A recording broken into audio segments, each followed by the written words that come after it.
यहाँ पर ये स्क्रीन पर जो आपको क्वेश्चन दिखाई दे रहा है, ये हम लोग पिछले क्लास में टॉपिक कंप्लीट किए हैं, उसी से रिलेटेड है। कॉलिगेटिव प्रॉपर्टीज में 4 कॉलिगेटिव प्रॉपर्टीज पढ़ना है हम लोगों को। Relative lowering of vapour pressure, elevation of boiling point, depression of freezing point और ऑस्मोटिक प्रेशर। तो ये हम लोग अभी यहाँ पर डिस्कस कर रहे हैं। आज ऑस्मोटिक प्रेशर इस क्वेश्चन के बाद में स्टार्ट करें। यहाँ इस क्वेश्चन में करा है 2 elements A and B form compounds having formula AB2 and AB4 when dissolved in 20 gram of benzene 1 gram of AB2 lowers the freezing point। यानी ये किस पर बेस्ड होगा? डिप्रेशन इन फ्रीजिंग पॉइंट पर रिलेटेड है, उससे रिलेटेड ये question. चलो बोर्ड पर देखो, अब समझना आप थोड़ा। क्या करा है कि ए और बी दो एलिमेंट है और ये दोनों कंबाइन कर, ए और बी दोनों कंबाइन कर दो तरह का कंपाउंड बना रहा है। एक बना रहा है AB2 और दूसरा क्या बना रहा है? AB4। और ऐसा बनता भी है, जैसे अगर हम लोग कार्बन और ऑक्सीजन को ले लें तो कार्बन और ऑक्सीजन रिएक्ट कर कार्बन मोनोऑक्साइड भी बनाता है और कार्बन डाइऑक्साइड भी बनाता है। अगर हम लोग हाइड्रोजन और ऑक्सीजन को ले लें तो यह हाइड्रोजन और ऑक्सीजन वाटर का भी फॉर्मेशन करता है और यह हाइड्रोजन परऑक्साइड का भी फॉर्मेशन करता है, H2O2 का भी। तो उसी तरह से यहाँ पर ए और बी कंबाइन कर AB2 भी बनाता है और AB4 भी बनाता है। अभी AB2 और AB4 के लिए दो अलग अलग रिलेशन दिया हुआ, उसको हम लोग को सेपरेट करना पड़ेगा। यहाँ कर रहा है क्वेश्चन में कि when dissolved in 20 gram of benzene, 20 gram of benzene यानी किसका वैल्यू दिया हुआ है? WA का। कितना gram? 20 gram. When dissolved in 20 gram of benzene 1 gram of AB2 यानी WB का वैल्यू कितना हो गया? 1 gram. Lowers the freezing point यानी डेल्टा TF का वैल्यू कितना है? 2.3 केल्विन। यहाँ पर ये 2.3 केल्विन। दूसरा कह रहा है कि whereas 1 gram of AB4 lowers it by 1.3 kelvin, यानी AB4 के केस में जब इसका 1 ग्राम ले रहे हैं तब डेल्टा TF का वैल्यू कितना हो जा रहा है? 1.3 केल्विन। WA यहाँ पर भी 20 ग्राम ही होगा। आगे एक और इंफॉर्मेशन दिया हुआ है, the molar depression constant for benzene यानी किसका वैल्यू? KF का कितना है? 5.1 केल्विन किलोग्राम मोल इनवर्स। तो चूंकि सॉल्वेंट बेंजीन है AB2 के लिए भी और AB4 के लिए भी, तो जो KF का वैल्यू यहाँ लगेगा वही KF का वैल्यू यहाँ भी लगेगा। अब इसको सिस्टमेटिक तरीके से निकालना है। 3 स्टेप में जाकर के ये क्वेश्चन बनेगा। फर्स्ट स्टेप में AB2 का मोलर मास निकालेंगे, दूसरे स्टेप में AB4 का मोलर मास निकालेंगे और तीसरे स्टेप में मैथ्स के जैसा सोल्व करेंगे। जैसे मैथ में नीचे क्लास में आप पढ़े होंगे x + y = 20, 2x + 4y = कुछ और दिया हुआ है तो x और y का वैल्यू निकालते थे ना, वैसे ही यहाँ पर भी करेंगे। आपसे जो पूछेंगे वो डाटा आप बताइएगा, क्वेश्चन आपकी कॉपी में लिखा हुआ है। हम लोग क्या करते हैं, इसको सिस्टमेटिक तरीके से बनाते हैं। तो अकॉर्डिंग टू क्वेश्चन सबसे पहले हम लोग AB2 के लिए डाटा सेपरेट करते हैं। अब बताओ तो AB2 में सॉल्यूट का यानी कि WB का मास कितना दिया हुआ है? 1 ग्राम। सॉल्वेंट का मास कितना दिया हुआ है?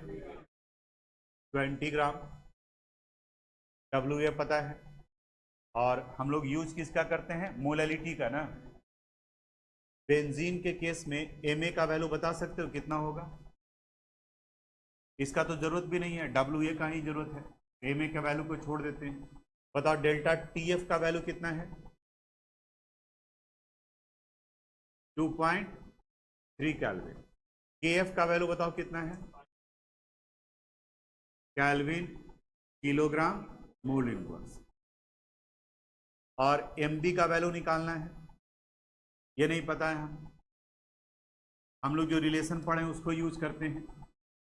डेल्टा TF = क्या पढ़े हम लोग? KF into WB into 1000 divided by MB into WA। देखो यहाँ से अगर MB निकालना हो, MB would be equal to formula क्या आ जाएगा?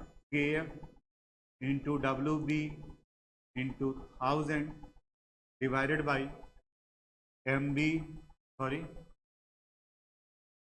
Delta TF into W। बताओ KF का वैल्यू डब्ल्यू बी का value into 1000, delta T F का वैल्यू इंटू डब्ल्यू ए का वैल्यू 20। बताओ एम भी निकल जाएगा। ये मोलर मास किसका निकल गया? Ab2 का निकल जाएगा मोलर मास Ab2 का। यही कंसेप्ट अप्लाई करेंगे हम लोग Ab4 के लिए। फिर डाटा आप बताओगे फॉर Ab4। अब बताइए Ab4 के लिए WB का वैल्यू कितना है? 1 ग्राम।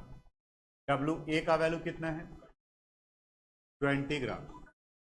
और इसके बाद में हमें और क्या चाहिए? Delta TF। बताओ डेल्टा TF कितना है? 1.3 केल्विन। KF का वैल्यू, क्योंकि सॉल्वेंट दोनों जगह पर बेंजीन ही है इसलिए केल्विन किलोग्राम मोल इनवर्स। और किसका वैल्यू निकालना है? MB का। इस बार जो MB निकालने जा रहे हैं वो किसका निकालने जा रहे हैं? Ab4 का। तो अब तो हम लोग को फॉर्मूला डायरेक्ट पता है, वही लिखते हैं हम लोग। मोलर मास किसका निकालना है? Ab4 का। It would be equal to KF into WB into 1000 divided by delta TF into WA। बताओ KF का वैल्यू 5.1, WB का value 1 into 1000 divided by delta TF का वैल्यू 1.3 इंटू 20। बताओ निकल जाएगा Ab4 का। तो पहले स्टेप में मोलर मास निकालिए Ab2 का, दूसरे स्टेप में मोलर मास निकालिए Ab4 का। अब इसमें से हम लोग को एटॉमिक मास निकालना है A और B का। अब इसको कैसे निकालेंगे? थोड़ा सा पीछे चलते हैं अपने कंसेप्ट की तरफ में। जैसे अगर मान लें कि कार्बन मोनोऑक्साइड का हमें मोलर मास निकालना है, तो कार्बन मोनोऑक्साइड का हो जाएगा 12 प्लस 16, यानी कितना लिखते हैं? 28। वहीं अगर कार्बन डाइऑक्साइड का निकालना है तब क्या लिखते हैं? 12 प्लस 16 इंटू 2, यानी 16 एटॉमिक मास है ऑक्सीजन का, इनका नंबर 2 है, तो इसलिए किससे मल्टीप्लाई कर दिया? 2 से। तो ये वैल्यू कितना आ जाता है? 44।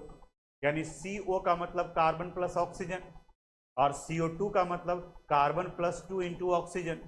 उसी तरह से यहां पर Ab2 है और Ab4 है, Ab2 और Ab4 है। तो देखो, तो molar mass of Ab2 it would be equal to A plus 2B। बताओ लिख सकते हैं भाई? उसी तरह से अगर मोलर मास Ab4 का निकालना हो तो आप बताओ क्या लिख सकते हैं? A plus 4B। अब मैथ के जैसा A प्लस 2B का वैल्यू, यहां से क्या वैल्यू निकल जाएगा? A प्लस 4B का। और यहां से किसका वैल्यू निकलेगा? A प्लस 2B का। तो अब जरा सोचो तो कि मैथ के जैसा नीचे क्लास में पढ़े हैं, A प्लस 2B का वैल्यू आपको पता है, A प्लस 4B का वैल्यू पता है, तो A और B निकल जाएगा, बन जाएगा आपसे। और ये एग्जामिनेशन में रिपीट किया हुआ क्वेश्चन है, यानी कि बोर्ड एग्जामिनेशन में एक से ज़्यादा बार ये क्वेश्चन पूछ चुका है। तो हम ये चाहेंगे कि आपका इन्वॉल्वमेंट यहाँ पर होना चाहिए। कहोगे तो हम आंसर लिख देंगे, और कहोगे तो हम यहाँ पर इतना करवाने के बाद में फिर छोड़ देते हैं कि आप A और B का वैल्यू निकाल लीजिए, कॉपी कर लीजिए।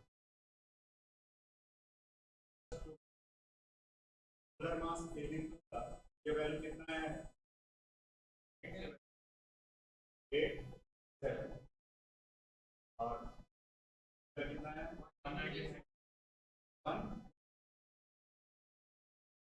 196। इक्वेशन फर्स्ट मान लेते हैं और इसी,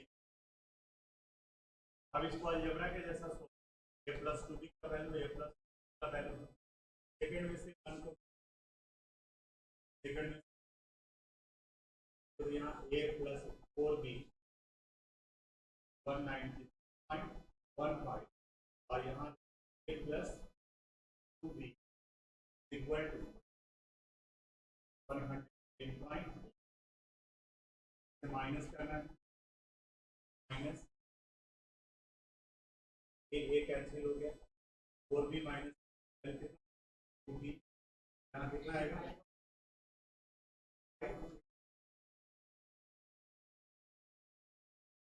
ठीक है, therefore B would be equal to 85.8 divided by कितना है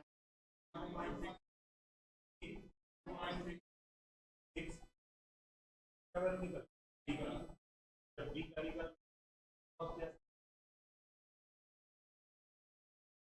यहाँ पर on putting the value equation first कर देते हैं on putting the value of equation देखो तो a b इक्वल टू कितना था 110.87 b का वैल्यू पता है हम लोग 85.28 a प्लस 85.28 to 110.87.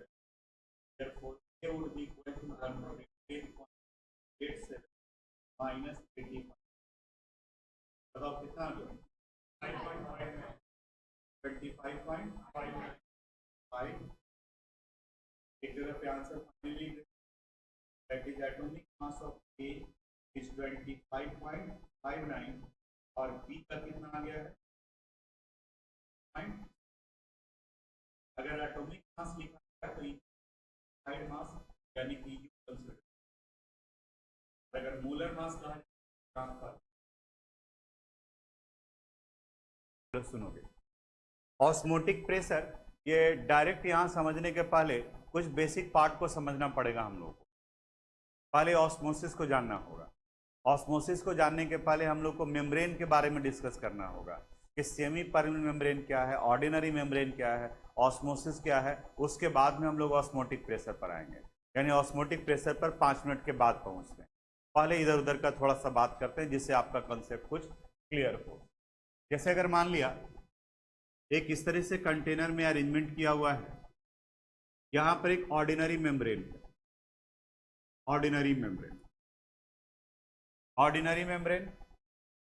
आप फिल्टर पेपर ले सकते हैं आप कपड़ा ले सकते हैं ठीक है ये सब ऑर्डिनरी मेम्ब्रेन के एग्जाम्पल हैं जिसके थ्रू सॉल्यूट और सॉल्वेंट दोनों पार करके चला जाता है फिल्टर पेपर जो लैब में यूज करते हैं वहाँ क्या करते हैं कोई सॉल्यूशन बनाना है सॉल्यूशन प्रिपेयर कर लिए अब फिल्टर पेपर पर डालेंगे तो सॉल्यूशन पार करके चला जाएगा जो इनसॉल्युबल पार्ट है वो ऊपर में छना हुआ रह जाता है हम लोग डे टू डे लाइफ में भी घर में यूज करते हैं चाय बनाते हैं चाय पत्ती डालते हैं तो छन्ना यूज करते हैं वो छन्ना क्या करता है सॉल्यूशन को तो पार करने देता है लेकिन जो इनसॉल्युबल चाय पत्ती है उसको वो फिल्टर करके रख लेता है तो यहाँ पर एक ऑर्डिनरी मेम्ब्रेन है इस जगह पर सॉल्यूशन ए ले रहे हैं हम लोग यहाँ पर सॉल्यूशन है या मान के चलो थोड़ी देर के लिए कि सॉल्वेंट है सॉल्वेंट यानी कि वाटर और इस दूसरे तरफ में यहाँ पर हम लोग शुगर सॉल्यूशन डाल रहे हैं यानी कि शरबत शुगर सॉल्यूशन यहाँ यानी एक साथ में इधर से पानी डाल रहे हैं और इधर से डाल रहे हैं क्या शुगर सॉल्यूशन और घिरा हुआ है ऑर्डिनरी मेम्ब्रेन से नॉर्मल मेम्ब्रेन से एक कपड़े से घेर करके रखा हुआ है तो आप एक तरफ से पानी डाल रहे हैं और दूसरी तरफ से शरबत डाल रहे हैं कुछ देर के बाद आप ऑब्जर्व करोगे तो बताओ तो सीन ऐसे ही रहेगा या चेंज कर जाएगा क्या चेंज कर जाएगा मिक्सअप हो जाएगा दोनों तरफ जो है वो बराबर बराबर हो जाएगा यानी कि कुछ समय के बाद में पता चलेगा कि वाटर इधर चला आया यानी कि जो शरबत जितना ज़्यादा मीठा था फीका लगने लगा और जिधर पानी डाले थे अब उधर भी क्या लगने लगा मीठा होने लगा यहाँ पर अगर कंसंट्रेशन की बात करें तो ये सॉल्वेंट का कंसंट्रेशन लोअर था और इनका कंसंट्रेशन हायर था ये हायर कंसंट्रेशन तो इस कंडीशन में यहाँ से सॉल्यूट का मूवमेंट हो रहा है from higher concentration to lower concentration और इस फेनोमेनन को डिफ्यूजन कहा जाता है यहाँ ये डिफ्यूजन है तो डिफ्यूजन है क्या diffusion take place through ordinary membrane and in diffusion movement of solute take place from higher concentration to lower concentration और ये मूवमेंट तब तक होगा जब तक दोनों बराबर नहीं हो जाए अब थोड़ा सा सीन चेंज करते हैं अब इस बार में हम लोग ऑर्डिनरी मेम्ब्रेन की जगह पर हम लोग सेमी परमेबल मेम्ब्रेन को ले लेते हैं सेमी परमेबल मेम्ब्रेन को SPM से कहा जाता है इसके बारे में थोड़ा सा ये है क्या तो जो मेम्ब्रेन हम लोग यूज करते हैं उसका फिल्टर करने का कैपेसिटी कितना है वो डिपेंड करता है कि उसके होल का साइज कितना छोटा है जितना छोटा साइज होगा उतना ही वो फाइन फिल्टर कर पाएगा जैसे चाय पत्ती का जो छन्ना होता है उससे भी होल छोटा होगा आपके कपड़े का। जैसे आप देखते हो कि घर में हलवाई वगैरह आता है, पार्टी वगैरह है, तो दूध को फाड़ने के बाद में पनीर अलग करता है उसका, तो वहाँ वो कपड़े का इस्तेमाल करता है ताकि और फाइन ये उसको फिल्टर कर सके। आप अगर केमिस्ट्री लैब में जाएंगे काम करने के लिए तो वहाँ कपड़ा भी इस्तेमाल नहीं करते, हम लोग फिल्टर पेपर यूज करते हैं। तो फिल्टर पेपर और फाइन होता है, और उससे भी फाइन होता है सेमी परमेबल मेम्ब्रेन।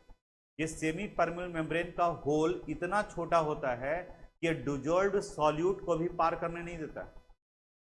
यानी कि अगर आप शरबत बनाए हैं और यहाँ सेमी परमेबल मेम्ब्रेन है तो ऊपर में शरबत डालोगे तो यहाँ से रिस रिस करके सिर्फ पानी निकलेगा और चीनी ऊपर में बचा रह जाएगा। बात समझ में आया? ठीक है। तो semi permeable membrane is a special type of membrane which allow only solvent not solute to pass through them. यानी जो सॉल्यूट को अपने बॉडी के थ्रू पार करने नहीं देता है उन्हें हम लोग सेमी परमेबल मेम्ब्रेन कहते हैं। कई एग्जाम्पल है सेमी परमेबल मेम्ब्रेन के। एग्जाम्पल में आर्टिफिशियल मेम्ब्रेन में आता है पार्चमेंट मेम्ब्रेन कहते हैं। पार्चमेंट मेम्ब्रेन ये आर्टिफिशियल मेम्ब्रेन है। एनिमल मेम्ब्रेन नेचुरल मेम्ब्रेन है। हमारा स्किन ये मेम्ब्रेन जो सेमी परमेबल नेचर का होता है। एक और एग्जाम्पल बताते हैं सेमी परमेबल मेम्ब्रेन। आप देखे होंगे अंडा कभी बॉयल करने के बाद में उसका कवर हटाते हुए देखें, तो कवर हटाता है तो एक पतला सा ट्रांसपेरेंट झिल्ली दिखाई देगा। वो ट्रांसपेरेंट झिल्ली सेमी परमेबल नेचर का होता है, यानी कि उसके पोर इतने छोटे होते हैं कि वो सिर्फ सॉल्वेंट को अपने थ्रू पार करने देगा, सॉल्यूट को नहीं करने देगा। और ये डिस्कशन हम लोग इसके बाद वाले क्लास में भी अंडे का एग्जाम्पल लेकर के करेंगे, जब हाइपरटोनिक, हाइपोटोनिक और आइसोटोनिक समझाएंगे। यानी अभी सिर्फ यह याद रखना कि सेल का जो मेम्ब्रेन होता है वो भी सेमी परमेबल नेचर का होता है। हमारा स्किन भी सेमी परमेबल नेचर का होता है, which allow only selective material to pass through them. जो कुछ खास चीज़ों को ही अपने बॉडी से अंदर जाने देता है, सारा पार्ट जो बॉडी के अंदर में नहीं जाता है।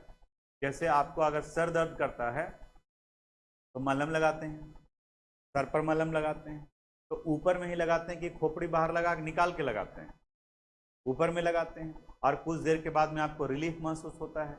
इसका मतलब ये हुआ कि वो मलहम का, वो मेडिसिन का केमिकल सब्सटेंस इस स्किन के थ्रू अंदर में गया। लेकिन सारा कुछ ऊपर में रगड़ लीजिएगा तो अंदर नहीं जाएगा। दूध पीने का मन है तो देह में रगड़ लीजिएगा कि अंदर चला गया, वैसा होता है क्या? नहीं होता है। It not allow all things to pass through them, it allow only selective material to pass through them. यानी ये कुछ खास चीज़ों को अपने बॉडी से जाने देता है। सॉल्यूशन के केस में किसको जाने देता है? ये सॉल्वेंट को। सॉल्यूट ये पार नहीं करता। तो अब ये सेमी परमेबल मेम्ब्रेन, इस जगह पर फिर हम लोग यहां पर सॉल्वेंट को रख दिए, यानी इसका कंसंट्रेशन क्या है? लो, और इस जगह पर हम लोग सॉल्यूशन को रख दिए, ये सॉल्यूशन। तो इसका कंसंट्रेशन क्या है? हाई। तो जब दो अलग अलग कंसंट्रेशन वाले को एक दूसरे के साथ में जोड़ दिए तो दोनों अपनी तरफ से एक दूसरे को बराबर करने का कोशिश करेगा। अगर एक नहीं पढ़ने वाला है और दूसरा पढ़ने वाला स्टूडेंट है और दोनों को अगर बैठा दिया जाए एक साथ में, दोनों का दोस्ती करा दिया जाए, तो दोनों अपनी तरफ से कोशिश करेगा एक दूसरे को बराबर करने के लिए। यानी जो नहीं पढ़ने वाला है वो चाहेगा कि उसका दोस्त जो है नहीं पढ़े, और जो पढ़ने वाला है वो चाहेगा कि मेरा दोस्त भी थोड़ा सा पढ़ ले। अब कौन जीतेगा ये डिपेंड करता है कि कौन कितना ज़्यादा मेहनत करता है। मेहनत कौन करेगा? जिसके पास जितना ज़्यादा टाइम रहेगा। अब आप खुद सोच करके डिसाइड कर सकते हो कि किसके पास में ज़्यादा टाइम होगा। जो पढ़ने वाला है उसके पास ज़्यादा टाइम होगा कि जो नहीं पढ़ने वाला है उसके पास? नहीं पढ़ने वाला है उसके पास इतना ज़्यादा टाइम है उसके पास में, ऐसा ऐसा आइडिया ना सोच लेगा कि आपको डुबाइए के छोड़ेगा। ठीक है, उसी का जीत होगा। यानी आपको अपने ही कैटेगरी में वो ले आएगा। और आप पढ़ने वाले हैं, जाहिर सा बात है अपने दोस्त के वेल विशर हैं, आप भी अपने दोस्त के लिए सोच रहे हैं कि क्या क्या कुछ करें कि इसको हम पढ़ने के लायक बनाएं। लेकिन चूंकि आप पढ़ने वाले हैं तो उसके लिए कम ही टाइम निकाल पाएंगे सोचने के लिए कि और क्या कुछ करें। लेकिन उसके पास पूरा टाइम ही टाइम बचा हुआ है ये सब सोचने के लिए, तो जीत अल्टीमेटली उसी का होगा। तो इसीलिए आपके पेरेंट्स बहुत ज़्यादा चिंतित होते हैं इस बात को लेकर के भी कि आपका फ्रेंडशिप किसके साथ में है। अगर अच्छे स्टूडेंट नहीं हैं, अच्छे लोग नहीं हैं आपका, तो वहाँ पर वो पेरेंट्स आपके ऑब्जेक्ट करते हैं, आपके वेल विशर जो हैं वो आपको समझाते हैं तो उसके साथ दोस्ती नहीं रखनी चाहिए आपको। मे बी आपको बुरा लगे या भला लगे, लेकिन सच्चाई यही है जो अभी आपको हमने बताया। ये नेचर का रूल है। आप मान लीजिए कि हाँ वो बुरा है तो बुरा है, ठीक है।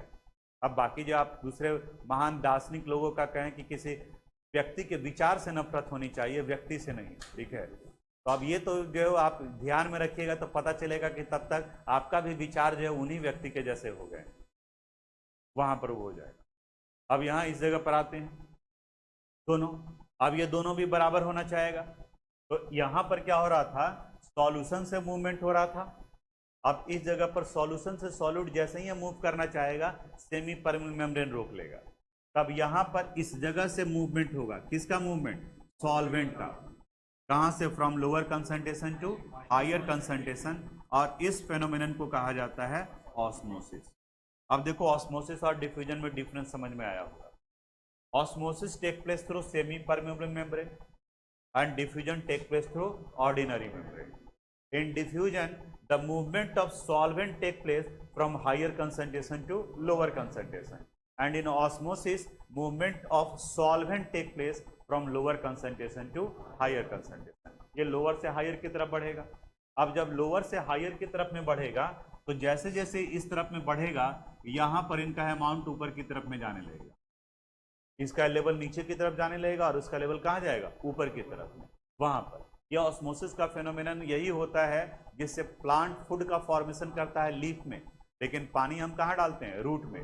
तो रूट से जो ऑस्मोसिस के जरिए एक सेल से दूसरा, दूसरे से तीसरा, ऐसे करते करते पानी जो है वो पहुंच जाता है ऊपर, लीफ तक पहुंचता है। वहां पर भी ऑस्मोसिस ही होता है, उसको भी डिस्कस करेंगे। तो यहाँ से यहाँ मूवमेंट हो रहा है, और इस मूवमेंट के समय में ये जो सॉल्वेंट इनके वॉल पर जो प्रेशर एग्जर्ट कर रहा है, that pressure is called osmotic pressure, जिसे हम लोग पाई से रिप्रेजेंट करते हैं। यानी ऑस्मोटिक प्रेशर है क्या, प्रेशर किसके द्वारा एग्जर्ट किया जा रहा है, solvent. Pressure exerted by the solvent, कहाँ एग्जर्ट किया जा रहा है, सेमी परमेबल मेम्ब्रेन पर। किस समय किया जा रहा है, ऑस्मोसिस के समय। सारे कंसेप्ट को मिला दीजिए, डिफिनेशन निकल गया। The pressure exerted by the solvent on the wall of semi-permeable membrane during osmosis is called osmotic pressure. समझ में आया। अब इन सारे बात को, डिफिनेशन को, टर्म्स को लिखवा देते हैं। तो लिखिए, पहले लिखो आप diffusion. Diffusion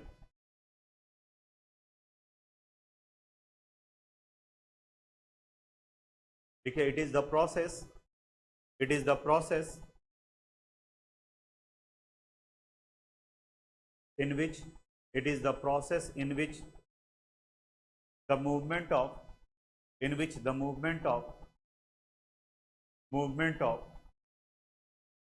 solute, movement of solute take place, movement of solute take place from, take place from higher concentration, from higher concentration to lower concentration, from higher concentration to lower concentration of the solution, lower concentration of the solution through ordinary membrane, through ordinary membrane, through ordinary membrane.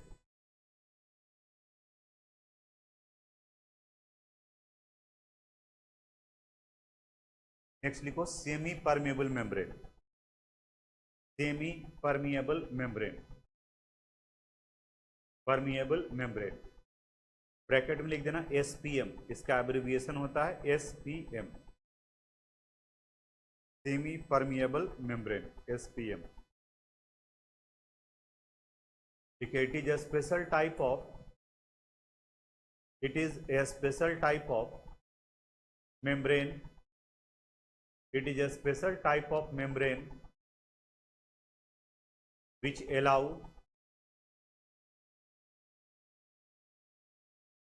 only selective material, which allow only selective material, only selective material to pass through them, which allow only selective material to pass through them, pass through them.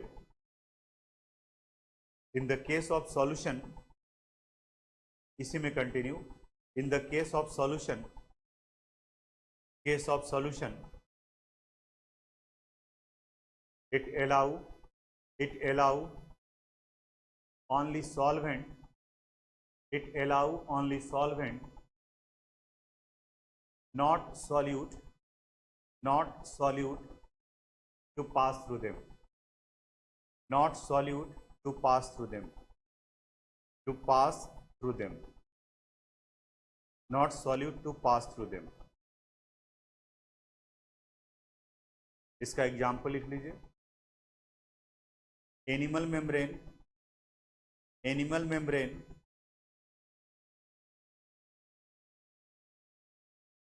Parchment membrane, parchment board पे लिखे हैं PARCHMENT, parchment membrane etcetera, parchment membrane etcetera.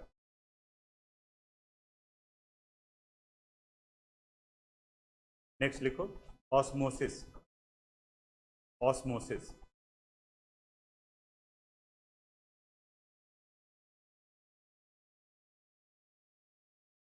देखो the movement of solvent, the movement of solvent, movement of solvent from lower concentration, from lower concentration to higher concentration, from lower concentration to higher concentration of the solution, to higher concentration of the solution is called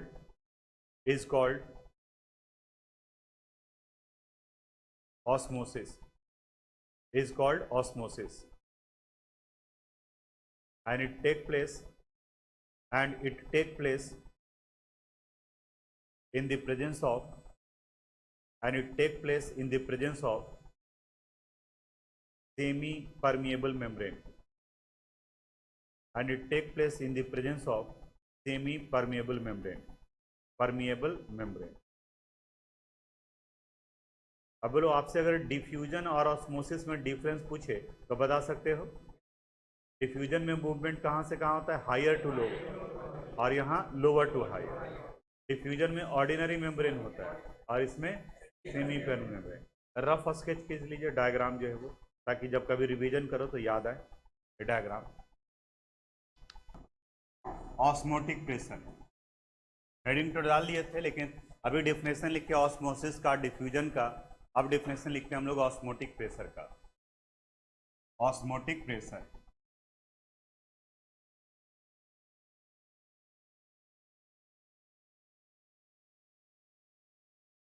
देखो the pressure exerted by, the pressure exerted by the solvent, the pressure exerted by the solvent on the wall of semi permeable membrane, on the wall of semi permeable membrane, permeable membrane during osmosis,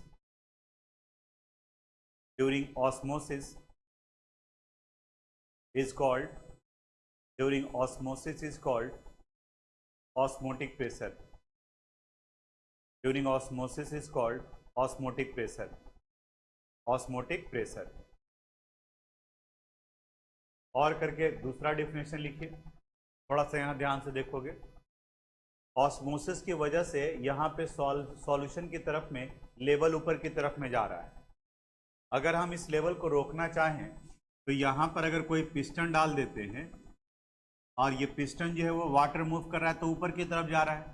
अगर इसके movement को हम रोकना चाहते हैं तो अपनी तरफ से क्या करेंगे? प्रेशर अप्लाई करेंगे.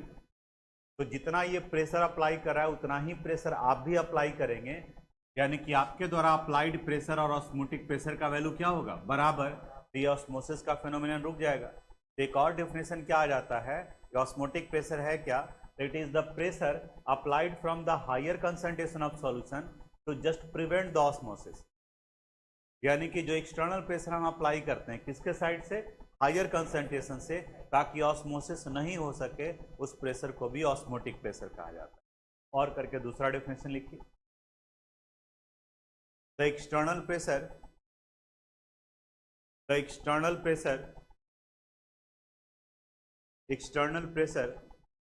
applied, the external pressure applied from the side of higher concentration of solution, from the side of higher concentration of solution to just prevent the osmosis,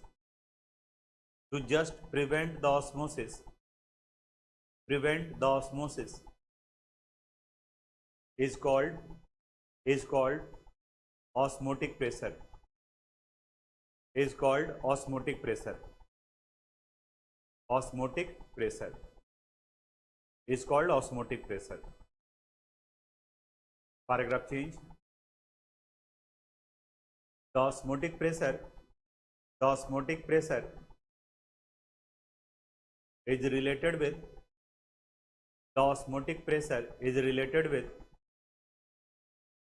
molar concentration,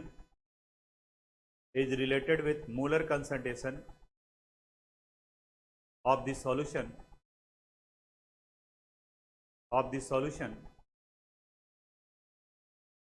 as follows. Osmotic pressure pi is equal to होता है C into R into T. Note कीजिए आप भी, where pi is called osmotic pressure.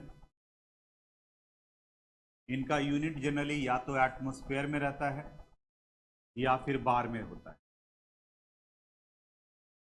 सी है molar concentration, यानी कि molarity, जिसे हम लोग कैपिटल M से रिप्रेजेंट करते थे. कंसंट्रेशन इनका यूनिट होगा mole per litre. T temperature को रिप्रेजेंट करता है और इनका यूनिट होगा केल्विन. आर है यूनिवर्सल गैस कांस्टेंट,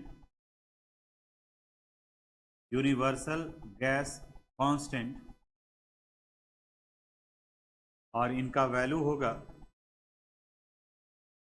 8.314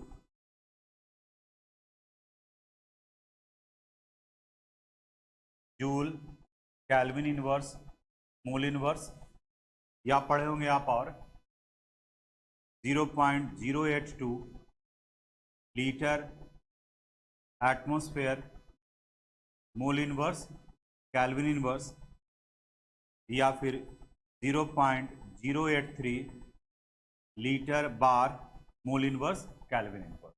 नोट करो फिर अब यहां पर न्यूमेरिकल बनाते वक्त में इस R का वैल्यू जो 8.314 हम लोग लिखे हैं, इसका यहां जरूरत नहीं पड़ता है. ये R का ये 3 वैल्यू है, इसका जरूरत यहां नहीं पड़ता है. हम लोग जिसके ऊपर में कंसंट्रेट करना है वो ये, पहले प्रेशर के बारे में देख लो कि कितना यूनिट जनरली यूज किया जाता है. प्रेशर में एक आ जाता है एटमॉस्फेयर में. 1 atmospheric pressure is equal to होता है 1.013 बार, या अगर पास्कल में रखे तो ये 1.013 इंटू 10⁵ पास्कल होता है, और अगर mmHg में रखे तो ये 760 mmHg होता है. mmHg यानी कि जनरली यही 4 यूनिट का इस्तेमाल किया जाता है ऑस्मोटिक प्रेशर को रिप्रेजेंट करने के लिए. या तो एटमॉस्फेयर होगा, या बार होगा, या mmHg होगा, या पास्कल होगा. तो रिलेशन यहाँ पता चल गया है. कभी बार और पास्कल इन दोनों को देखो तो 1 बार इज इक्वल टू होता है 10⁵ पास्कल. ये अब R का वैल्यू कब क्या रखेंगे, जो R का 2 वैल्यू यूज होता है यहाँ पर.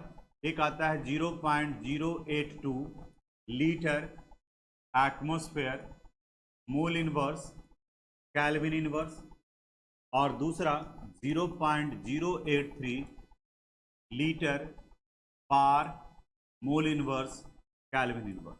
बिल्कुल एकदम ध्यान से समझना.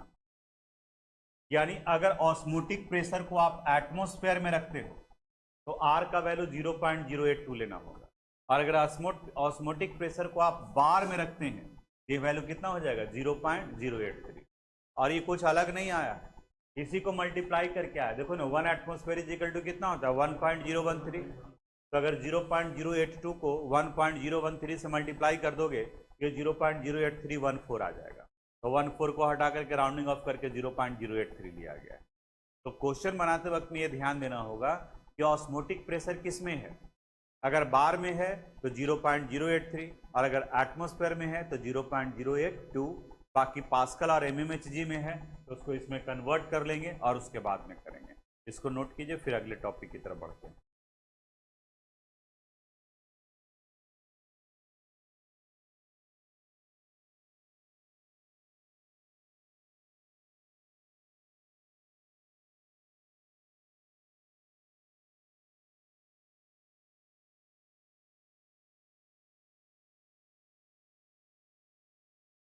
तुम समझ भी रहा है कि खाली लिख लेता है ये। तो उस वक्त में क्यों लिखने लगता है जब समझा रहे हैं, फिर बाकी बाद में दाएं बाएं देखते रहता है।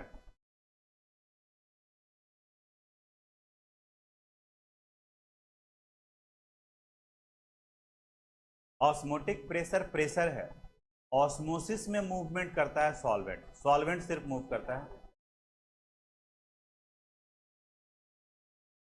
वो तो आगे हम आएगा, काहे अधीर हो रहे हो, अभी अगला पॉइंट वही आने वाला है।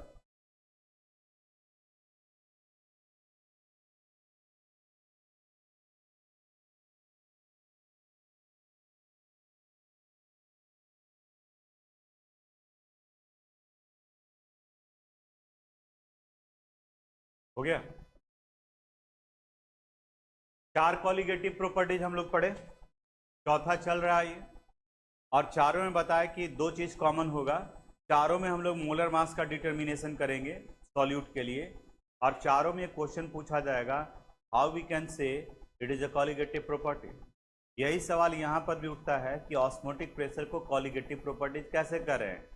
तो देखो इसके फॉर्मूला को, osmotic pressure pi is equal to क्या है, C into R into T. आप बता सकते हो आर क्या है, यूनिवर्सल गैस कांस्टेंट, यानी आर कांस्टेंट है। तो अगर एट ए पार्टिकुलर टेम्परेचर लें, एट ए पार्टिकुलर टेम्परेचर, तो पार्टिकुलर टेम्परेचर का मतलब टेम्परेचर का वैल्यू भी क्या हो गया, कांस्टेंट। तो at a particular temperature pi directly proportional किसका हो गया, सी।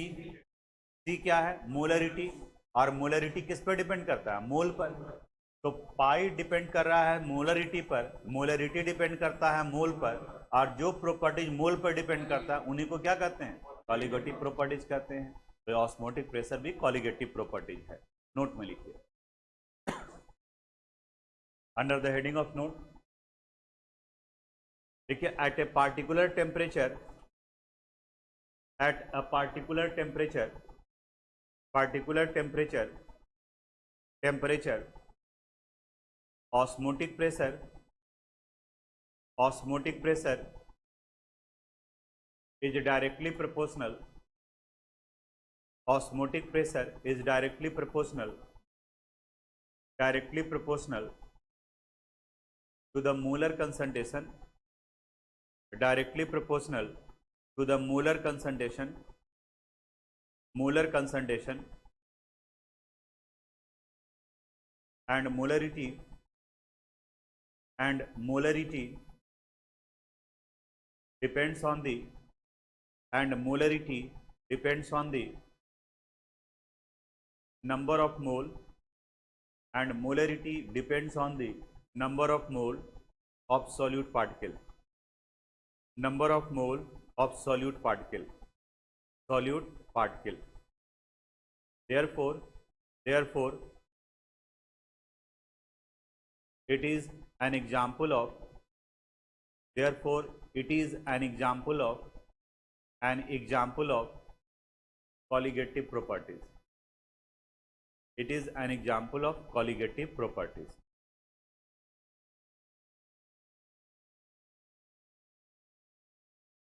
अब इसके बाद चारों कॉलिगेटिव प्रॉपर्टीज में ये कॉमन था, determination of molar mass of non volatile solute from osmotic pressure, यानी किसका वैल्यू निकालना होगा, एमबी का।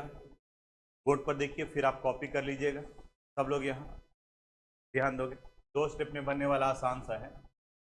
वी नो अभी हम लोग डिस्कस किए osmotic pressure pi is equal to क्या फॉर्मूला है, C into R into T. इसे इक्वेशन फर्स्ट मान लो। वी ऑल्सो नो यहाँ C मोलर कंसंट्रेशन यानी मोलरिटी को रिप्रेजेंट कर रहा है। C क्या है, मोलरिटी, और मोलरिटी का फार्मूला क्या है, NV number of moles divided by volume. अगर ये मिलीलीटर में है तो मल्टीप्लाई कर देंगे किससे, 1000 से। और मोल का मतलब क्या होता है, मास बाय मोलर मास, यानी इसे लिख सकते हैं WB into 1000 divided by MB into V। किस चीज में वॉल्यूम है, मिलीलीटर में। ये हो गया इक्वेशन सेकंड। ये किसके लिए वैल्यू आ गया, C के लिए। अब दोनों को मिला देते हैं, तो फ्रॉम फर्स्ट एंड सेकंड देखो तो pi would be equal to WB into R into T into 1000 divided by MB into V। बताओ, लिख सकते हैं। RT को उधर किनारे लेकर के चले गए, W1000 वहां चला गया। अब यहां से अगर आपको MB निकालना है, यही रिलेशन है, तो MB would be equal to क्या हो जाएगा, WB into R into T into 1000 divided by pi into T, यानी वॉल्यूम। अब कौन किस फिजिकल क्वांटिटी को रिप्रेजेंट करता है उसके बारे में, वेयर, आप बताओ फिर से, पाई किसको रिप्रेजेंट करता है, ऑस्मोटिक प्रेशर। और ये जनरली किस चीज में रहेगा, एटमॉस्फेयर में या फिर बार में, एटमॉस्फेयर या बार। WB किसे रिप्रेजेंट कर रहा है, मास ऑफ सॉल्यूट। MB किसे रिप्रेजेंट कर रहा है, molar mass of solute. G किसे रिप्रेजेंट कर रहा है, वॉल्यूम ऑफ सॉल्यूशन। और चूंकि हम लोग फॉर्मूला में 1000 लिखे हैं, इसका मतलब इसे किस में रखना है, मिलीलीटर में। अगर लीटर में रखोगे तो जो इंटू 1000 किए हैं वो नहीं करना होगा, मिलीलीटर में। T किसे रिप्रेजेंट कर रहा है, टेम्परेचर, और ये किस में रखोगे, केल्विन में। और R क्या है, यूनिवर्सल गैस कांस्टेंट, और इसका यूनिट और वैल्यू तो हम लोग कई बार रिपीट कर चुके हैं। यह आ गया 0.082 litre atmosphere mole inverse kelvin inverse. और अगर बार में रख रहे हैं तो 0.083 litre bar mole inverse kelvin. ठीक है, तो अब यहाँ के बाद में अभी इसको नोट कर लोगे। और रहा न्यूमेरिकल्स, तब अगले क्लास में इससे रिलेटेड हम लोग न्यूमेरिकल डिस्कस करेंगे। ठीक है, आप कॉपी कर लीजिए। Thanks for watching this video.